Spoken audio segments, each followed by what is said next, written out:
Miguel, ¿cómo Hola, estás? ¿qué tal? Buenas noches, ¿cómo están? Yo muy bien, Buenas noches, ¿qué tal? Buenas bien, noches. bien.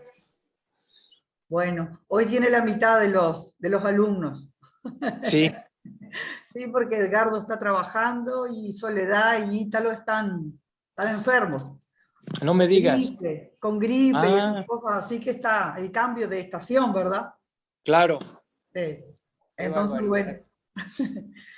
no sé si es mejor para usted o si es más difícil, pero bueno, No, no, está bien. Es somos un poco, alumnos menos experimentados. eso está muy bien, no hay problema. Creo que estamos como un par de minutos temprano. Ujú. Esperamos un poco a ver si alguien más Sí, eh, sí. llega. Ujú. ¿Cómo va la situación allá en términos del COVID?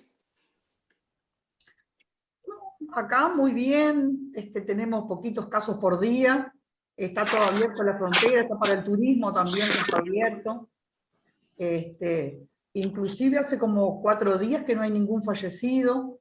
Ah, Sí, y los casos nuevos son casi todos no vacunados, ocho ya. de 10 no vacunados.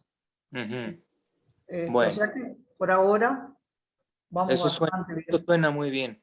Sí, sí. Sí, Este, En México hubo un terremoto, escuchamos hoy. sí, sí, hoy me enteré de eso, sí. Sí, sí, sí, sí. Eso no es eso no es raro en México. Ujú. Es siempre ha habido terremotos. Sí, sí, Sí. sí, sí. Mm. Bueno, pues yo creo que iniciamos con esta sesión. Yo quisiera en esta ocasión discutir un discurso que es probablemente uno de los discursos más populares entre los laicos en el budismo Theravada.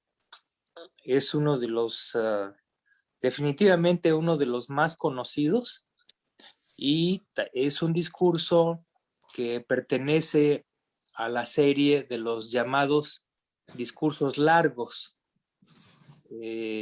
Esa colección en el canon Pali se conoce como el Diga Nikaya.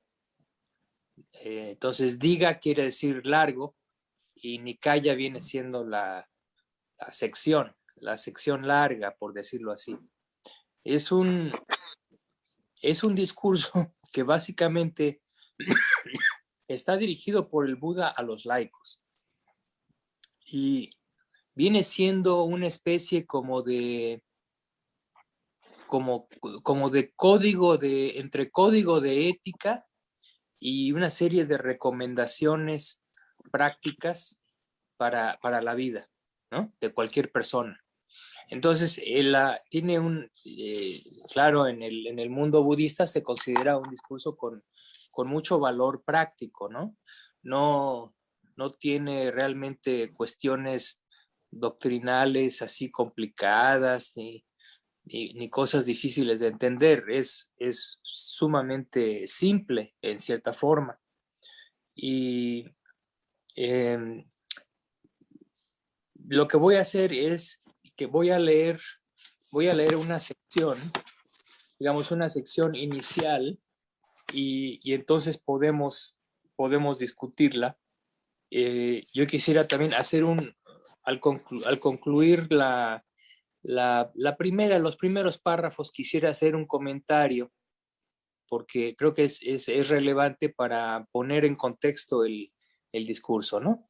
Entonces voy a iniciar leyéndolo. El discurso se llama el discurso de Sigalaka.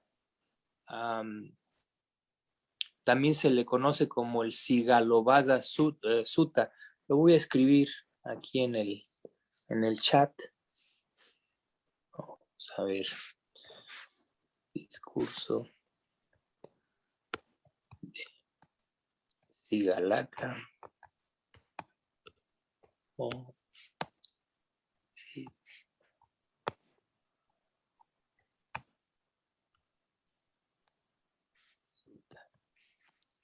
Entonces, este es el nombre del discurso y lo pueden encontrar en internet.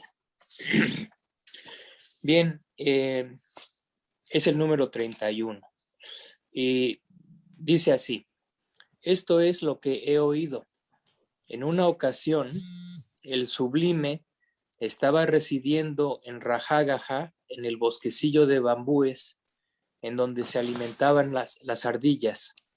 Ahora, en esa época, Sigalaka, el hijo de un dueño de casa, habiéndose levantado temprano y salido fuera de Rajagaja, con la ropa mojada, con el cabello mojado y con las palmas de las manos juntas, reverenciaba cada una de las direcciones: el este, el sur, el oeste, el norte, el nadir y el cenit. Entonces, el Sublime, en la mañana temprano, después de haberse arreglado sus hábitos, tomó su cuenco y su hábito y se fue a Rajagaja en busca de alimentos. Al ver a Sigalaka, el hijo de un dueño de casa, habiéndose levantado temprano y salido fuera de Rajagaja con la ropa mojada, con el cabello mojado y con las palmas de las manos juntas, reverenciando cada una de las direcciones: el este, el sur, el oeste, el norte, el nadir y el cenit, el Sublime le dijo esto: ¿por qué tú, hijo de dueño de casa, habiéndote levantado temprano y salido fuera de Rajagaja, con la ropa mojada, con cabello mojado y con las palmas de las manos juntas, reverencias cada una de las direcciones: el este, el sur, el oeste, el norte, el nadir y el cenit? Y él le contesta: venerable señor, mi padre, cuando estaba por morir, me dijo esto: querido, deberías reverenciar las direcciones. Y, venerable señor, respetando, venerando, estimando, reverenciando y honrando la palabra de mi padre, yo me levanto temprano y salgo fuera de Rajagaja con la ropa mojada, con el cabello mojado y con las palmas de las manos juntas, reverencio cada una de las direcciones: el este, el sur, el oeste, el norte, el nadir y el cenit. Hijo de dueño de casa, en la noble disciplina, las 6 direcciones no deben ser reverenciadas así. Bien, venerable señor, ¿cómo deben ser reverenciadas las 6 direcciones en la noble disciplina? Sería bueno, venerable señor, que el Sublime me enseñara la forma en que las 6 direcciones deben ser reverenciadas en la noble disciplina. En este caso, hijo de dueño de casa, escucha y presta atención. Hablaré. Sí, venerable señor, le respondió Sigalaka, el hijo de dueño de casa, al Sublime. El Sublime le dijo esto: hijo de dueño de casa, el noble discípulo abandona las 4 acciones impuras, no realiza un mal acto por 4 motivos y no sigue las 6 prácticas que conducen a la disipación de la riqueza. Así, el discípulo noble, evitando estas 14 malas cosas, cubre las 6 direcciones y ha entrado en el camino de la victoria en ambos mundos. Este mundo ha sido logrado por él y también el otro mundo. Después de la muerte, de la disolución del cuerpo, él aparece en un destino feliz en el mundo celestial. Bueno, esa es la primera sección del discurso y aquí vale la pena el comentario de que lo que se está describiendo es una práctica brahmánica muy antigua. Es una práctica en la India que tenía, digamos, inclusive un tiempo muy, muy largo antes de que apareciera el Buda. Y lo que es muy interesante es que actualmente esta práctica aún continúa, este tipo de ritual continúa aún en la India y uno puede inclusive observarlo. Si uno va, por ejemplo, a Benares y va uno digamos, al río Ganges temprano en la mañana, antes de que salga el sol, si uno toma, digamos, una barcaza y va uno a lo largo de la orilla del río, uno se da cuenta cómo hay centenares de,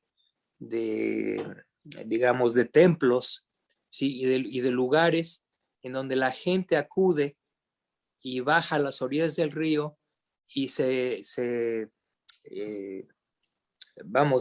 baña en las aguas del Ganges, hace abluciones y se ve cómo hacen ese tipo de reverencia a las 6 direcciones, cuando la gente está toda empapada, ¿no?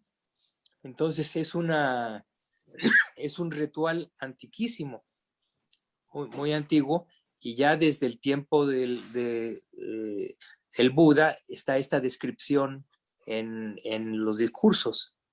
Entonces, Sigalaka simplemente está haciendo un tipo de ritual muy parecido. ¿Por qué? Porque está siguiendo la tradición familiar, por una parte, y está honrando el deseo de su padre, ¿no?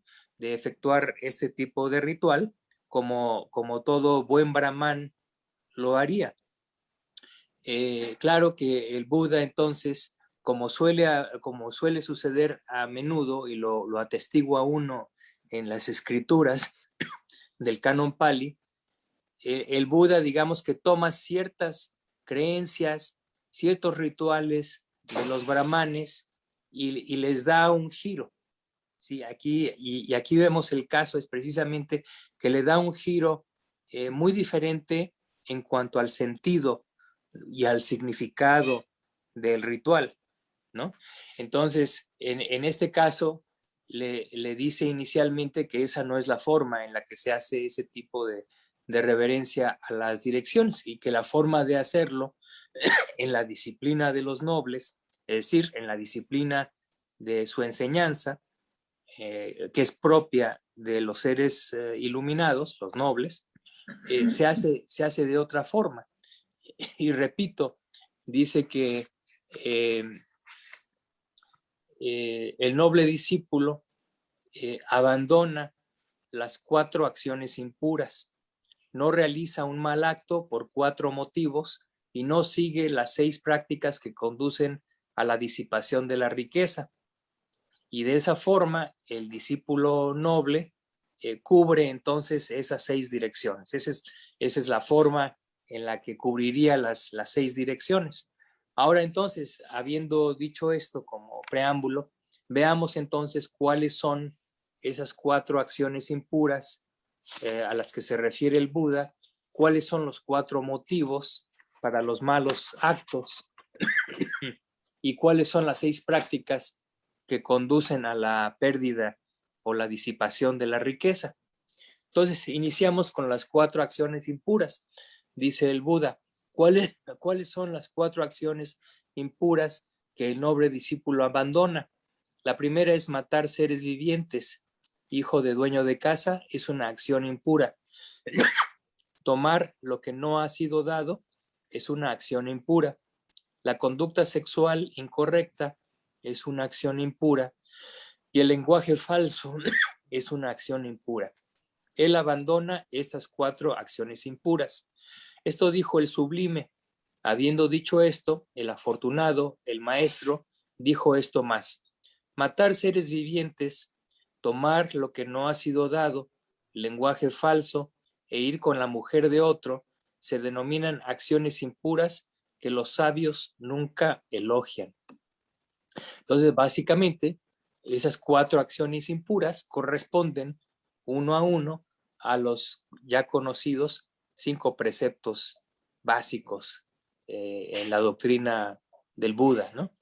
Son 4 de los 5 preceptos. El único precepto que está siendo excluido ahí es el 5.º precepto, que es la abstinencia de ingerir sustancias intoxicantes que causen negligencia, pero omite ese precepto. ¿Por qué? Porque más adelante en este mismo discurso va a hacer un análisis bastante extenso acerca de la ingestión de alcohol y sustancias intoxicantes. Entonces, por eso lo deja fuera por el momento. Bueno, continuando con la forma en la que se cubren las direcciones, la siguiente categoría son los 4 motivos por los cuales uno llevaría a cabo un acto malsano. Y dice así, ¿por cuáles 4 motivos el noble discípulo no realiza un mal acto? Primero, instigado por el favoritismo, no realiza un mal acto. Segundo, instigado por el enojo, no realiza un mal acto. Tercero, instigado por la ignorancia, no realiza un mal acto. Cuarto, instigado por el miedo, no realiza un mal acto. Hijo de dueño de casa, el discípulo noble no realiza un mal acto instigado por estos 4 motivos: favoritismo, enojo, ignorancia y miedo. Esto dijo el sublime. Luego continúa: cualquiera que transgrede la ley debido al favoritismo, enojo, miedo e ignorancia, su reputación se desvanece como la luna en fase menguante. Cualquiera que no transgrede la ley debido al favoritismo, enojo, miedo e ignorancia, su reputación aumenta como la luna en fase creciente. Bien, entonces estas 4 es un análisis precisamente de las razones comunes por las cuales la gente transgrede los preceptos, básicamente, o comete un mal acto. ¿Sí? Nuevamente, cuando se refiere a favoritismo, básicamente se refiere al hecho de que si bien uno no transgrede en aras de uno mismo, de una ventaja para uno mismo, uno transgrede en aras de otros. ¿Sí? A eso es a lo que se refiere, ¿no? Uno miente, uno roba, uno mata en aras de algún beneficio que es para otra persona o para otro grupo de personas, ¿no? La segunda razón es el enojo, la ira. Ese es un móvil muy común para las transgresiones a la moral. El tercero es la ignorancia. Por supuesto, cuando consideramos en la doctrina budista la ignorancia, estamos hablando de aquello que engloba todo aquello que engloba un acto cometido, digamos, por estupidez o por deseo o por aversión, ¿sí? Porque la ignorancia es la raíz básica del deseo y de la aversión. Y finalmente dice, instigado por el miedo, uno transgrede, ¿no? Eso también es una causa muy común. Entonces, esos son los 4 motivos que dan lugar a transgresiones. Y bien, finalmente, para completar este esquema inicial, el Buda explica las 6 prácticas que conducen a la disipación de la riqueza. Dice así: ¿cuáles 6 prácticas que conducen a la disipación de la riqueza el noble discípulo no sigue? Hijo de dueño de casa, primero, el uso de bebidas destiladas, fermentadas e intoxicantes que causan negligencia es una práctica que conduce a la disipación de la riqueza. 2. Andar en las calles a horas inoportunas es una práctica que conduce a la disipación de la riqueza. 3. Frecuentar fiestas y espectáculos es una práctica que conduce a la disipación de la riqueza. 4. Adicción al juego que causa negligencia es una práctica que conduce a la disipación de la riqueza.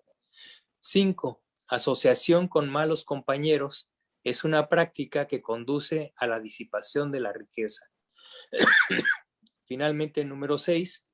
La habitual indolencia es una práctica que conduce a la disipación de la riqueza. Entonces, nuevamente, rápidamente, repitiendo nuevamente, el consumo de bebidas embriagantes, el andar en las calles a horas inoportunas, el frecuentar así asiduamente a fiestas y espectáculos, la adicción al juego, la asociación con malos compañeros y la indolencia son causas de pérdida de riqueza.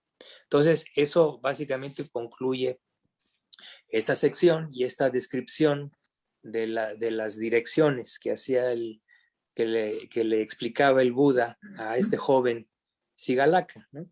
Entonces básicamente son cosas que son de mucho sentido común y creo que la mayor parte de ellas aplicó en aquel tiempo, hace más de 2500 años, y aplica también actualmente, ¿no? Son completamente, estas recomendaciones y estas prevenciones son completamente aplicables a nuestra época. No sé si tengan algún comentario al respecto. Yo quiero comentar. Mercedes. Sí, no, que lo que me gusta del Buda, como el otro día, también el otro sermón, es la pedagogía que él tiene para enseñar y sin presionar. Tiene una delicadeza para hacer eco en el corazón de la persona, ¿no? Sí, Para llevarla a un espíritu positivo, sí, no de autoritarismo, sino de...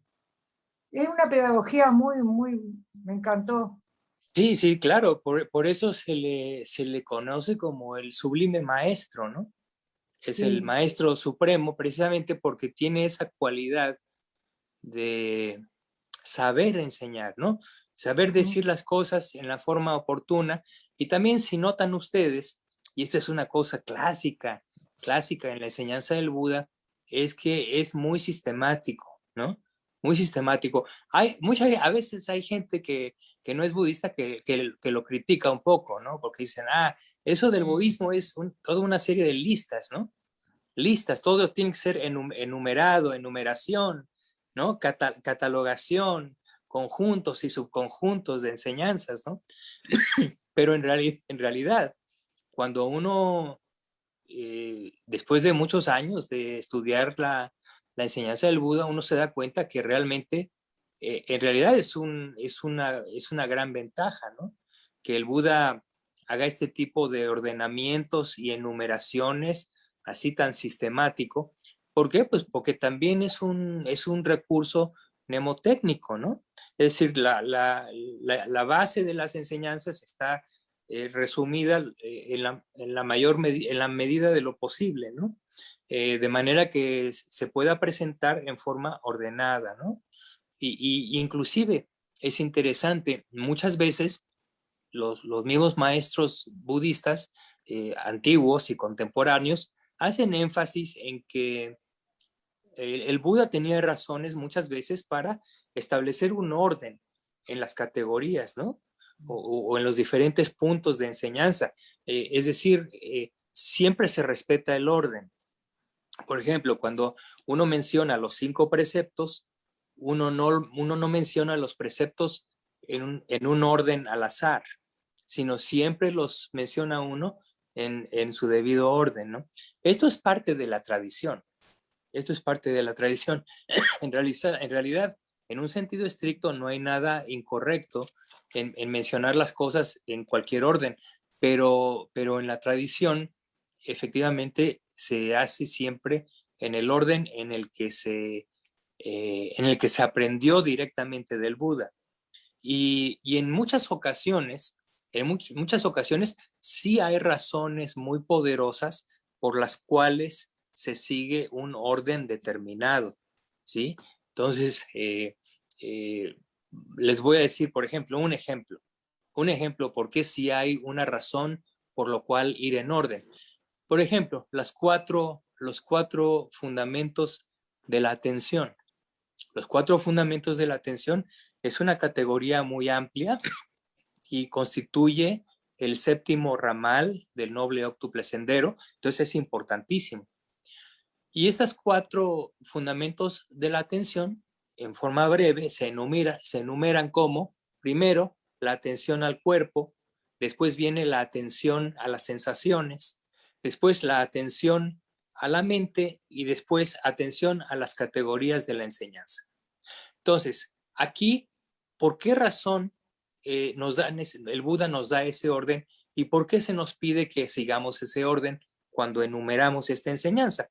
La razón es la siguiente, puesto que estas cosas, los 4 fundamentos de la atención son los objetos de atención, los objetos a los que uno debe prestar atención para efectuar un cierto tipo de análisis o para desarrollar concentración, ¿sí? Entonces, es claro, cuando ya se tiene experiencia, es claro, tanto para maestros como para alumnos, es claro que iniciar con el cuerpo es lo más lógico. Uno inicia primero con atención al cuerpo en lugar de atención a las sensaciones o a los contenidos mentales. ¿Por qué? Porque el cuerpo es algo más concreto, más bien definido, ¿sí? Mientras que la mente es más escurridiza, es más difícil de detectar, es más difícil inclusive de definir. Entonces hay una lógica, ¿sí? Uno empieza primero por lo más fácil, que es la contemplación del cuerpo, con todas sus divisiones correspondientes, y ya después uno se aboca a estudiar y a practicar la contemplación de las sensaciones, de los contenidos mentales, etcétera, ¿no? Entonces, Perdón, esto, sí, sí. Que ahí está, que va más desde lo concreto a lo sutil. Es claro, como uno empieza, ¿no? Con así es. Vipassana, que uno empieza de algo concreto, de la experiencia de uno, y a la vez vas llevando a lo sutil. ¿Por qué surgió esto en mí? ¿Por qué? ¿No? Claro, claro.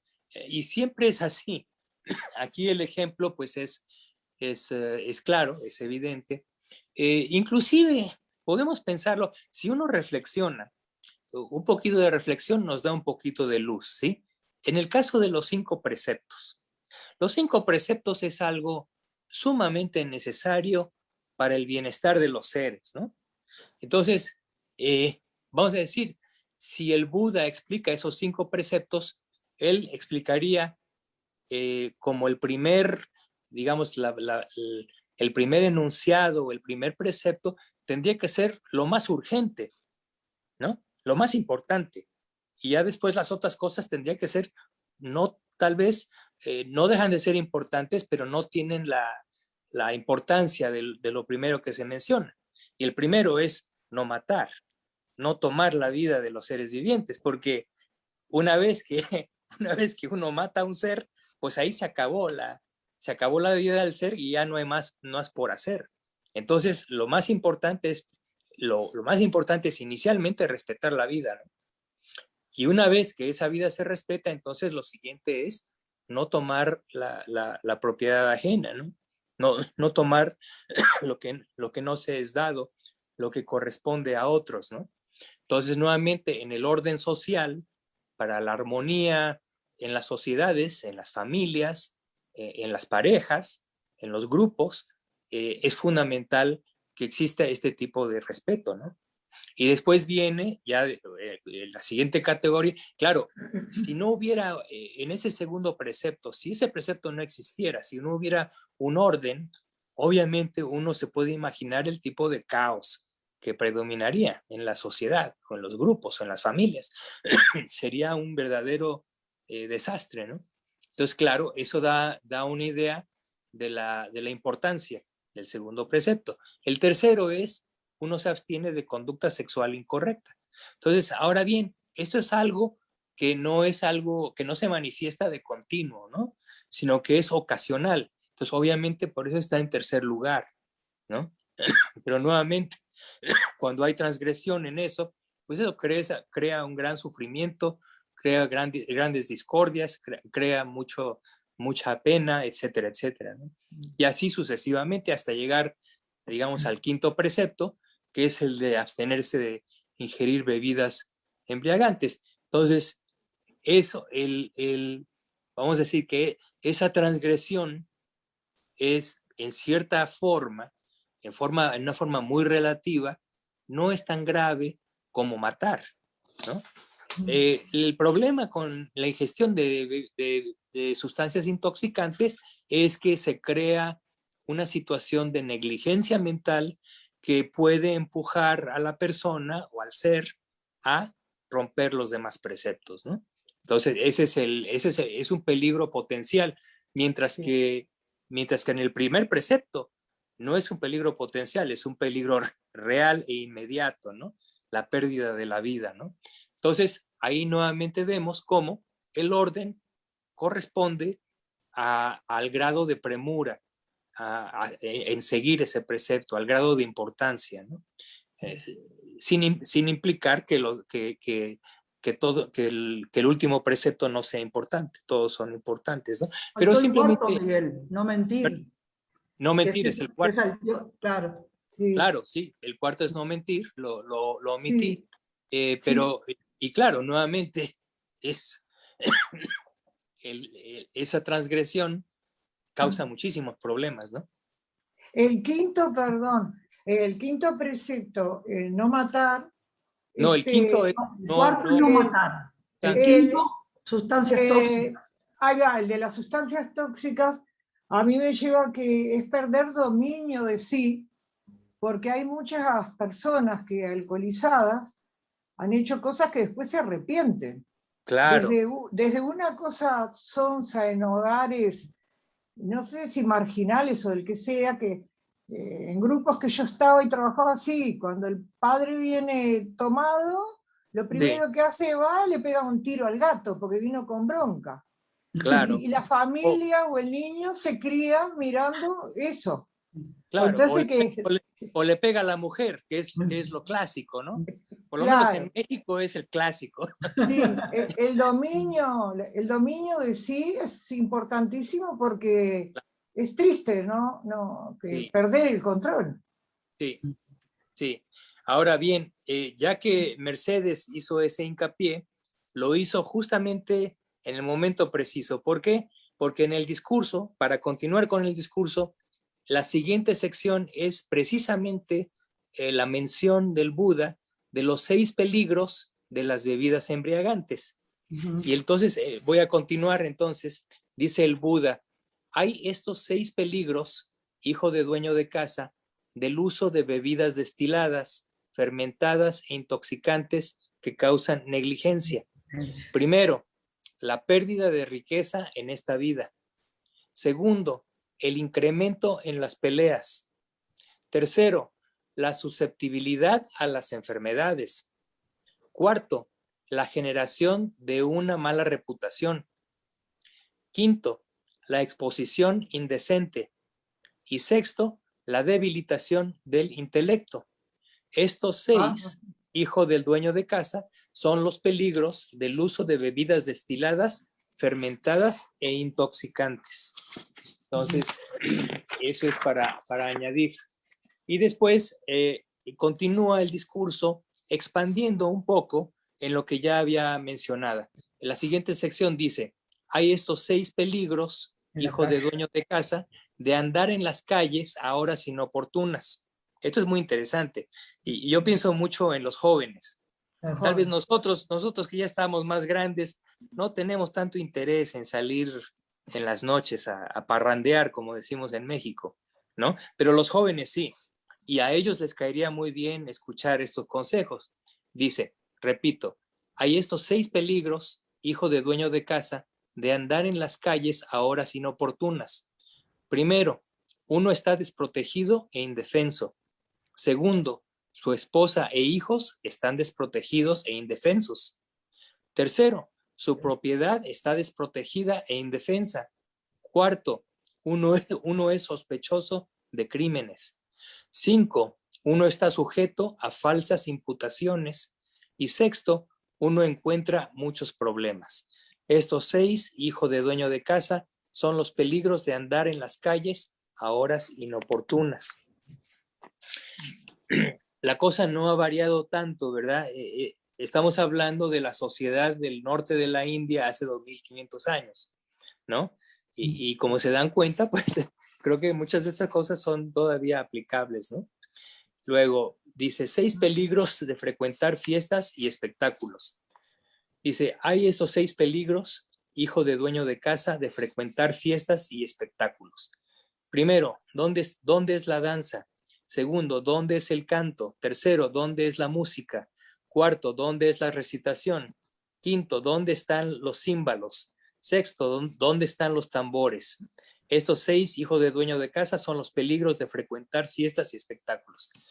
La forma en la que está redactado el discurso, realmente no nos da una idea de que esas cosas sean peligrosas, ¿no? Pero entonces habría que, ¿por qué? Porque simplemente lo está exponiendo como una serie de preguntas, ¿no? ¿Dónde está la danza? ¿Dónde está el canto? ¿Dónde está la música? Etcétera, etcétera, ¿no? Pero yo creo que con un poco de reflexión, uno se da cuenta de que la gente en su afán por satisfacer su constante deseo de fiestas, de espectáculos y de diversión, básicamente llegaría a hacer ciertas cosas que pudieran no ser muy recomendables, porque en la búsqueda de danza, canto,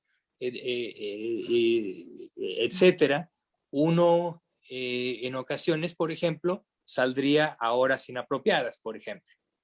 Entonces eso ya implicaría Sí. el peligro correspondiente a salir en horas inapropiadas, ¿no? Y otro peligro que uno puede pensar es que en aras de buscar las fuentes de estas cosas, pudieran ser fuentes no muy recomendables, ¿no? Como por ejemplo ciertos bares o ciertas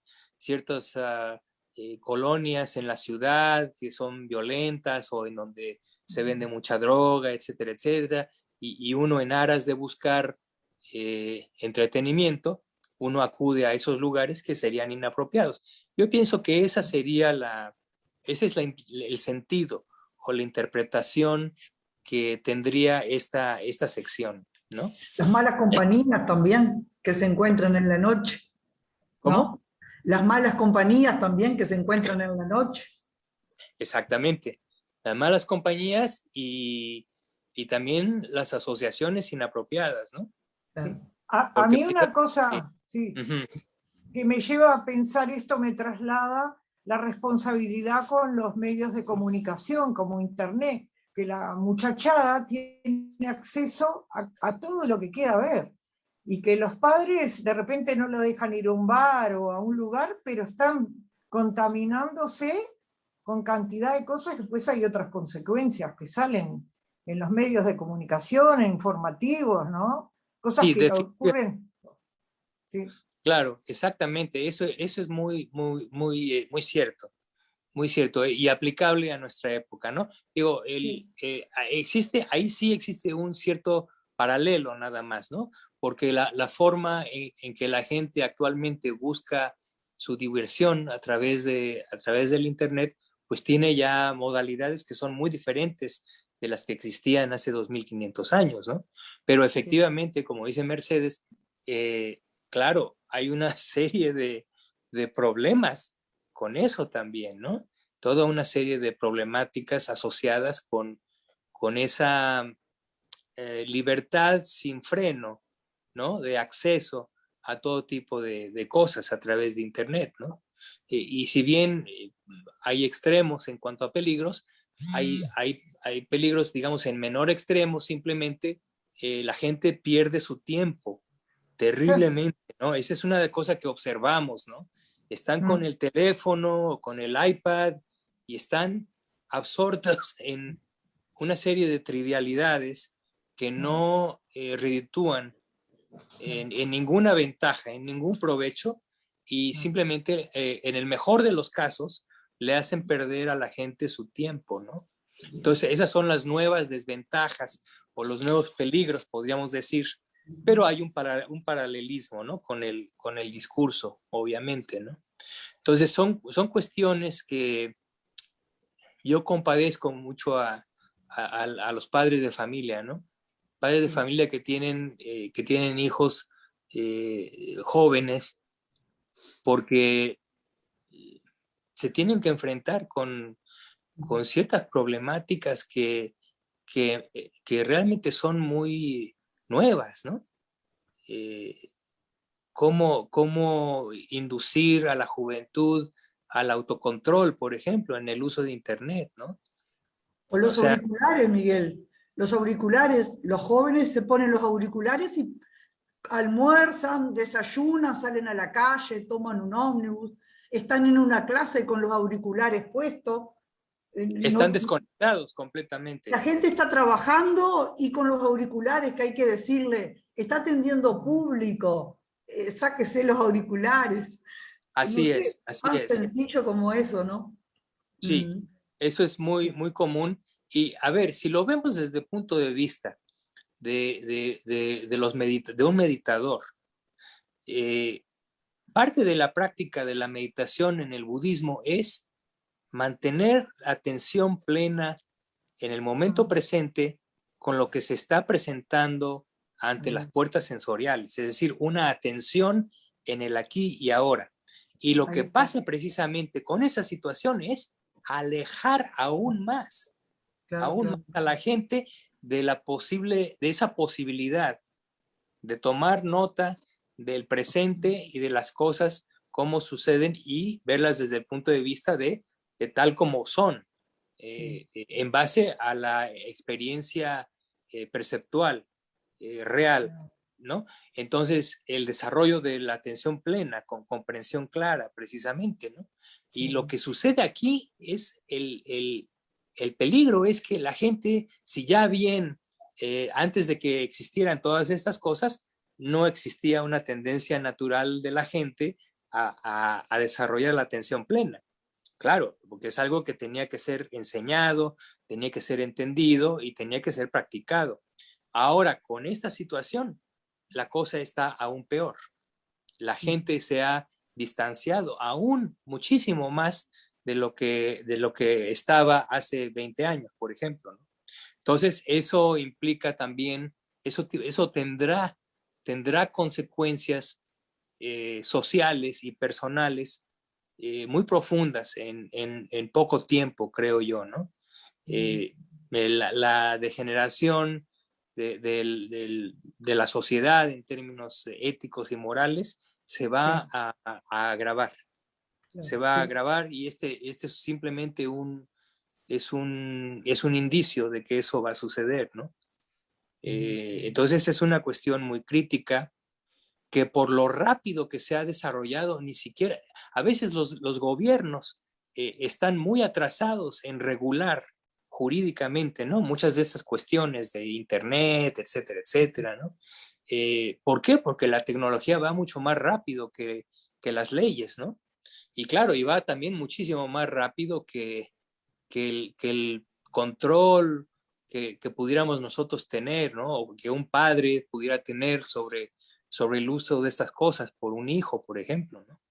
Entonces, una situación, es una situación difícil. Vivimos en tiempos ciertamente muy, muy interesantes, pero al mismo tiempo son tiempos en los que se están debilitando muchos esquemas, muchas estructuras sociales, familiares, de interacción interpersonal que se están rompiendo, y tienen un gran valor y se rompen para ya nunca regresar. Ese es parte del problema que yo veo, ¿no? Entonces, creo que nosotros como generación somos muy afortunados, porque yo creo que todos los aquí presentes, de alguna forma, hemos conocido los dos mundos, ¿no? Y hemos tenido, sí, otra disciplina. Antes de la era digital y la era digital. Tenemos la experiencia de los dos y, como dice Mercedes, crecimos con una cierta disciplina, crecimos con ciertos principios que son sanos, sanos. De los que me compadezco son de las generaciones por venir. Ellos van a ser los desafortunados porque ellos no habrán conocido el mundo que nosotros conocimos. Entonces es una situación muy triste, y bueno, ¿qué podemos hacer nosotros? Lo mejor que podemos hacer es promover los valores sanos, fundamentales, ¿no? En la medida en la que podamos hacerlo, ¿no? En este momento lo estamos haciendo, ¿no? Estamos reafirmando una serie de patrones éticos y morales que, bueno, vienen desde la antigüedad, ¿no? Y ese es parte de su garantía, ¿no? El hecho de que estos principios son tan antiguos, pero han sido tan relevantes a través de innumerables generaciones, ¿no? Entonces están ya comprobados, ¿no? Entonces, eso tiene mucho valor y bueno, lo que nos toca a nosotros, en la medida de nuestras posibilidades, es mantener esos valores de alguna forma, ¿no? Ya sea en forma directa o indirecta, pero poner mucha atención en ello, ¿no? Y nuevamente, en aras de ayudar a los demás, ¿no?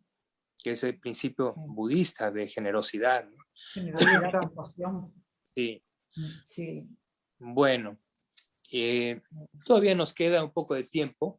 Lo que voy a hacer es continuar ya para terminar esta sección en donde el Buda hace una expansión de lo que había dicho anteriormente. Entonces voy a concluir leyendo. Dice, ahora se refiere a los 6 peligros del juego. Dice, hay estos 6 peligros, hijo de dueño de casa, de la adicción al juego que causa negligencia. 1. Ganando, uno engendra enemistad. Claro, uno gana la enemistad del que pierde, obviamente. 2. Perdiendo, uno se lamenta de la pérdida. 3. Pérdida de riqueza en esta vida. Eso es obvio. 4. Su palabra no es confiada en las cortes. 5. Uno es despreciado por amigos y compañeros. Y 6. Uno es no deseado en matrimonio porque dicen, este individuo es adicto al juego, no puede mantener una esposa. Estos 6, hijo de dueño de casa, son los peligros de la adicción al juego que causa negligencia. Y luego, dice, los 6 peligros de los malos compañeros. Hay estos 6 peligros, hijo de dueño de casa, de la asociación con malos compañeros. Número 1, son jugadores. Número 2, son adictos. Número 3, son bebedores. Número 4, son estafadores. Número 5, son timadores. Y número 6, son violentos con sus amigos y sus compañeros. Estos 6, hijo de dueño de casa, son los peligros de la asociación con malos compañeros. Y ahora siguen los 6 peligros de la indolencia habitual. Hay estos 6 peligros, hijo de dueño de casa, de la habitual indolencia, diciendo, hace mucho frío, no trabaja. Diciendo, hace mucho calor, no trabaja. Diciendo, es muy tarde, no trabaja. Diciendo, es muy temprano, no trabaja. Diciendo, tengo mucha hambre, no trabaja. Diciendo, estoy muy lleno, no trabaja. Así, con tantos pretextos, no adquiere nueva riqueza y derrocha la riqueza acumulada. Estos 6, hijo de dueño de casa, son los peligros de la habitual indolencia. Esto dijo el sublime. Habiendo dicho esto, el afortunado, el maestro, dijo esto más. Hay un compañero de bebida, hay uno que es amigo solo de frente a uno, pero aquel que es amigo cuando hay necesidad, ese en realidad es un amigo. Dormir hasta después de la salida del sol, asociarse con la esposa de otros, engendrar enemistad, hacer daño, malos amigos, excesiva mezquindad, estas 6 cosas arruinan a un hombre. Aquel que tiene malos amigos y compañeros, que tiene mala conducta y frecuenta malos lugares, en ambos mundos, en este y el otro, este hombre se arruina. Jugar, ser mujeriego, beber, danzar y cantar, dormir durante el día, andar a malas horas, malos amigos y mezquindad, estas 6 cosas arruinan a un hombre. Juega a los dados y bebe licor, va con mujeres que son queridas por otros como su propia vida y con mujeres de mala asociación evitadas por los sabios y se desvanece como la luna en la fase menguante. Borracho, indigente, sin nada, sediento, bebiendo, se hunde en deuda como una piedra en el agua y pronto se queda sin familia. Aquel que tiene el hábito de dormir durante el día, de estar despierto en la noche, siempre borracho, intoxicado, no puede mantener un hogar. Dicen, muy frío, muy caliente, muy tarde. Así las oportunidades trascienden a los jóvenes que posponen su trabajo. Aquel que no considera el frío o el calor más que una hoja de hierba y que atiende los asuntos de los hombres, su felicidad no disminuye. Y así concluye la sección, ¿no? Entonces son consejos, repito, muy de mucho sentido común, muy prácticos, y Muy que claro, los jóvenes, muy claro. y claros, y que los jóvenes tendrían a bien que se les recitara de vez en cuando, ¿no? Sí. Sería de mucha utilidad.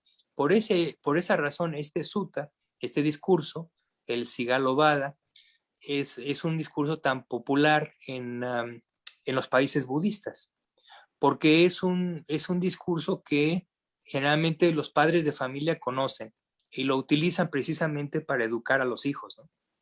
Entonces es de gran valor, tiene un gran valor para Sí. mantener el tejido social. En lugares como Sri Lanka, Tailandia, Birmania, Laos, en todos esos lugares aún afortunadamente existe esta tradición muy arraigada, ¿no? De estudiar este discurso, ¿no? Entonces, por esa razón que yo quería compartir este discurso con ustedes, es, como repito, es un discurso muy sencillo, no tiene ninguna doctrina oscura, ni ninguna enseñanza difícil de entender, pero creo que sí vale la pena que lo conozcan y que sepan, ¿no? Que existe todo este esquema muy completo, ¿no? De cómo comportarse adecuadamente y cómo evitar peligros, ¿no? A mí me gusta mucho porque está eso muy claro, Sí, que algunos otros textos a mí me resultan para atrás, para adelante y me termino mareando. Entonces los dejo porque digo, bueno, no entiendo, sé lo que quiere decir, pero no. Bueno, sí, pero esto está claro para todo el mundo, es muy para claro. todos. Sí, y sobre todo, hay otro detalle, ¿no? Realmente no contiene elementos de doctrina así abstrusa, No, etc. Es un discurso que lo pueden oír los católicos y estarían de acuerdo. Los musulmanes no. estarían de acuerdo también, ¿no? Sí, para la vida Eh, es, es, concreta. es un discurso para los humanos, Código de punto. Sí, Y conducta, como dice, código de para todos. conducta y Los consejos, niños, prácticos, ¿no? Que consejo, son aplicables, disciplina.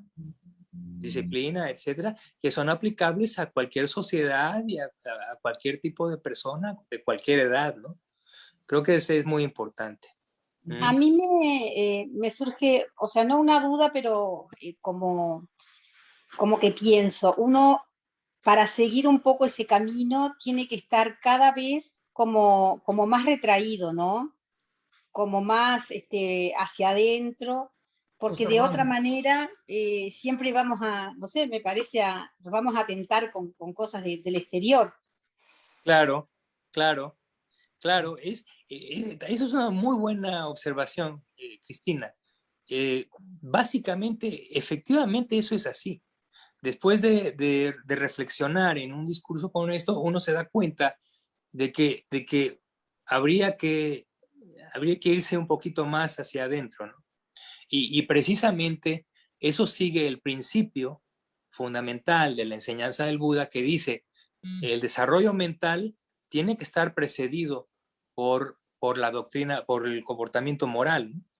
O sea, el comportamiento moral es la base para tener una mente que está libre de problemáticas, libre de remordimiento, ¿verdad? Y con esa mente libre de remordimiento, libre de problemática, es una mente que va a estar gozosa. ¿Por qué? Porque se complace en su buen comportamiento mental, verbal y físico. Y esa es la base precisamente para poder desarrollar samadhi, la concentración y vipassana, ¿no? El Sí. conocimiento introspectivo. Entonces, aquí es, desde luego, la forma en la que el discurso eh, está presentado en una forma muy general, ¿no? Muy general y uno puede tener la idea de que el sentido es de beneficio personal y social. Pero el Buda sabe que a final de cuentas, el verdadero propósito en su enseñanza es proveer el escalón que le permita a la persona empezar a desarrollar la mente, ¿no? A cultivar la mente a través de la meditación, ¿no? Es la base para Sí. poder meditar. Sí, Ana María. Ahora, está. Eso iría acompañado con la toma de refugio, ¿no? Sí, bueno, es el otro aspecto. Ahí está, Es el otro aspecto, ¿no? aparte que Eh, Porque ya, digamos, la primera parte podríamos decir que es no necesariamente budista, ¿no? No. Es de una persona puede seguir los preceptos, que son preceptos naturales, no tienen nada de budista, son simplemente lineamientos de comportamiento, ¿no? Universales, humanos, ¿no? Y, digamos, entonces, eso sería en forma muy general, y no tiene nada de, entre comillas, budista, ¿no? Y desde luego, teniendo eso como base, uno podría desarrollar la mente, y aún así, no necesariamente en el camino budista, ¿no? Un católico puede tomar los preceptos, seguir los preceptos, y en base a eso desarrollar su concentración. Lo puede hacer. Pero hay que entender que, como dice Ana María, en el aspecto de si uno quiere continuar, quiere continuar en la senda que conduce a la iluminación, entonces uno tendría que meter el aspecto de la toma de refugio, porque ese es un aspecto que ya marca la determinación de la persona a seguir la enseñanza del Buda, ¿no?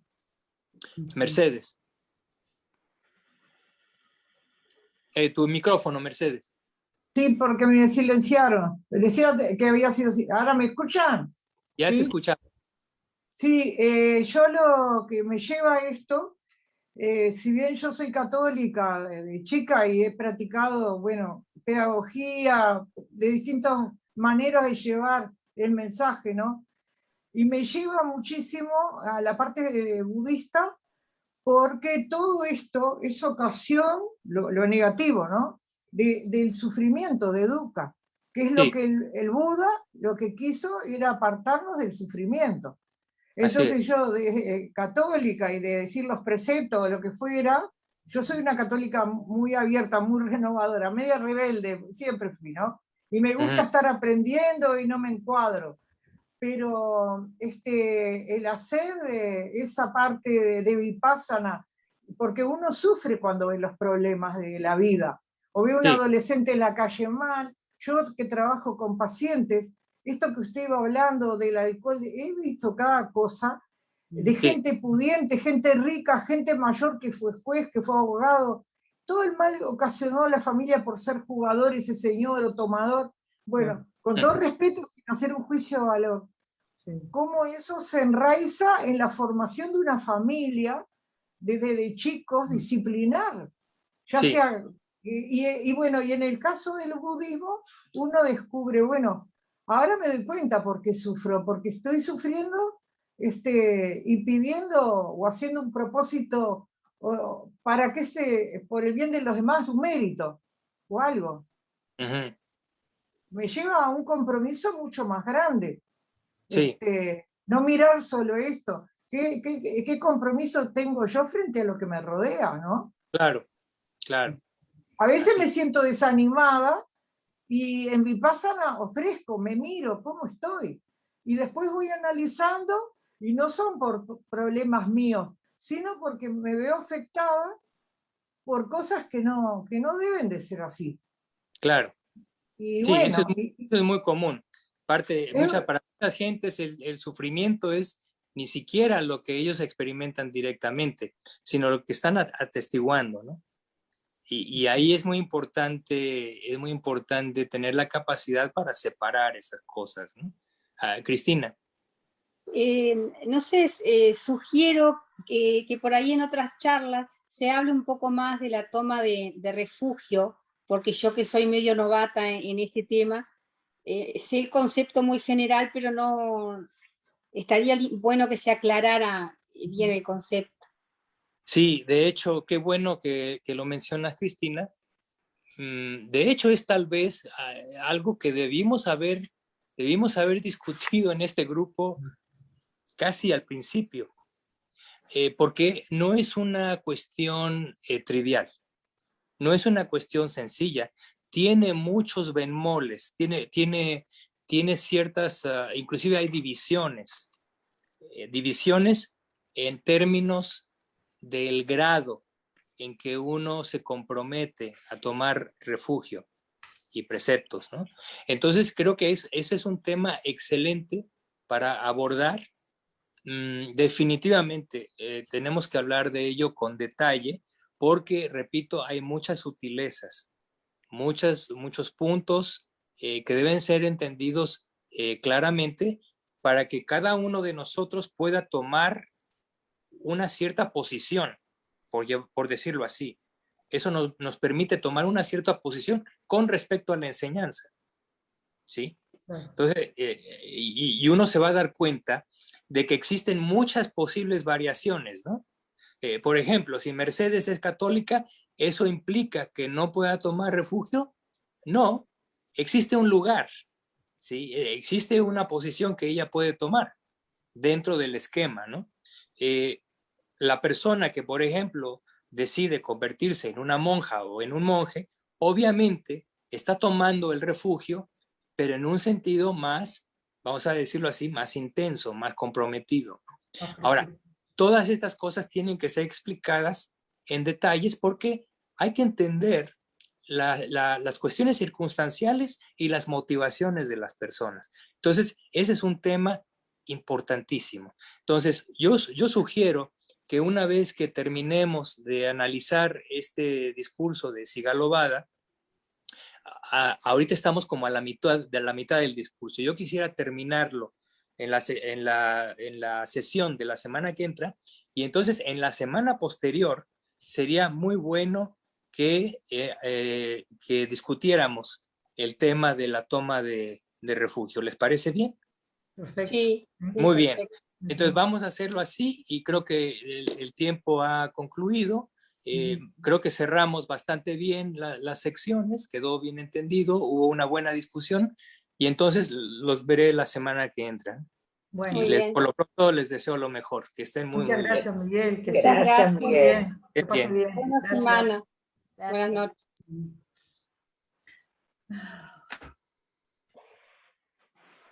Bueno, chicas, ya les pasé ahí en el grupo todo el discurso.